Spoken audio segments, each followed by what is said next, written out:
This is day 4 straight of shooting. I mean, we're only doing one interview a day right now.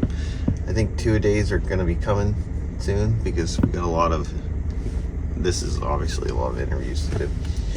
And so, but I think we're going to try to continue with our path to 6x6 key.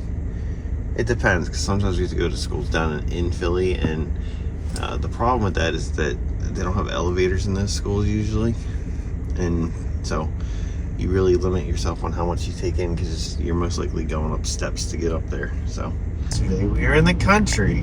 Today we're on the Schuylkill. This is the worst road in Philadelphia. That's not necessarily totally true, but it's one of my least favorite roads in Philly. We're supposed to start at 7:30. 7:03. We made it to our school. Interesting school. I've done this for 3 years now. I've never been to this one. Usually hit a couple that are the same every year. But this is a new one. Hopefully everything goes good.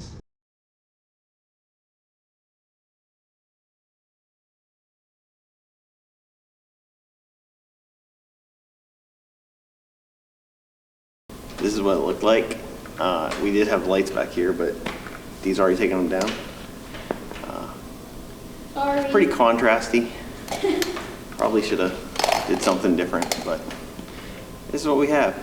I don't even know if I'm in focus because I can't see anything.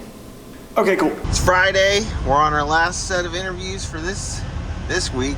7:35. This is a later start.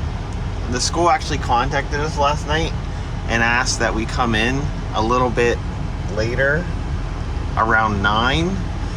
They were worried the teacher was going to figure out we were coming or see us or something. I'm not really sure. We've never had that problem before, but we're going to be in a time crunch today because now we're going to have half an hour to set up before they're going to do the surprise at 9:30, and we know it's an assembly. So let's go. Here's the room we have to film in today. It's not very big, but we're gonna make it work. If you guys have a small HD, they put in, instead of using false color, you can use the EL zone now. Makes exposing so much easier, especially if you're in, well, you have to be in log, but, or at least I think you have to be in log. But you can see light skin tones, and that's D. You know she's exposed properly, but those are stops of light. It's a pretty neat system. My buddy told me that they updated it, so I updated my small HD last night. So I have it. It's pretty cool. This is our setup. Small room. Practical light. Lighting in the background. 600 going through softbox at 36%. We probably could have done this with a 300, but we have 4 stops of ND. I'm out of breath. It's just outside. 4 stops of ND to take care of those windows. We got a nan light kicking up a little bit over here. It's hard to see what happens when it's not there. That's how dark it was. So we popped it up. Nan light above for a backlight, which really isn't doing a whole lot. And then back here, there's a fireplace that we have a kicker going into. And that's how we set up this one. I'm taller than the person we interviewed, so I'm barely in the frame probably. Mike's right here. Nice and close. That's how we did it. I'm gonna see if I can get the EL zone system on this Atomos Ninja. This is what my buddy said he put it on, was his Ninja 5. I don't use this monitor very frequently because mine is extraordinarily color inaccurate. But we'll see if this works. He said he ran into a couple issues, but let's see. So I went to update this thing so that I could have the EL zone on it. And what I'm finding is that you have to pay $79 to get the EL zone, new colorized exposure mode, RE false color, and EL zone system. I'm gonna think about this one, but small HD, it came for free. Testing out the EL zone. Try it out. I'm backlit with an ultra bounce here. That's one of my kids.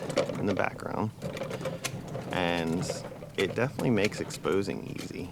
Come back down to the camera. It doesn't look bad.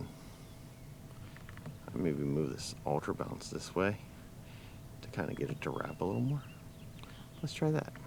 So now the ultra bounce is like right off camera, right there. That looks pretty good too. I like that. Almost Dad, coming in. do you want to like this? I don't know. Dad, do you want to like this? Sure, buddy. Yeah, I don't know. It looks alright. Maybe a little saucy. That's probably the ultra bounce. I'm squinting because of how bright that is. And it's like 5 o'clock in the afternoon. 5:40. So the sun's getting low, big guy. Good on you if you know the reference. Now you're getting more of a almost like split right down the face. And that's that ultra bounce, like I said. It's a pretty cool system. I just want to be able to understand it and know how to work with it. So if you're doing an interview, you can put them here. Like, yeah. Hi, my name's John. And I work for ABC Power Washing Company. Okay, so I did go ahead and get one. I got the 600X Pro. Excited for it. The bicolorness of it. I have not opened it yet. Here's my first unboxing video ever. Oh, it's in a case, of course.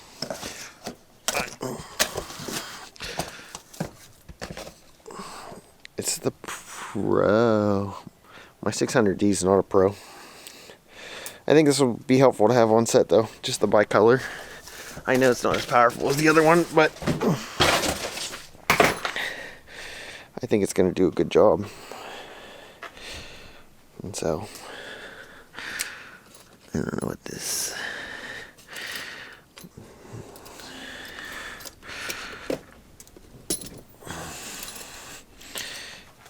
Watch me cut everything open.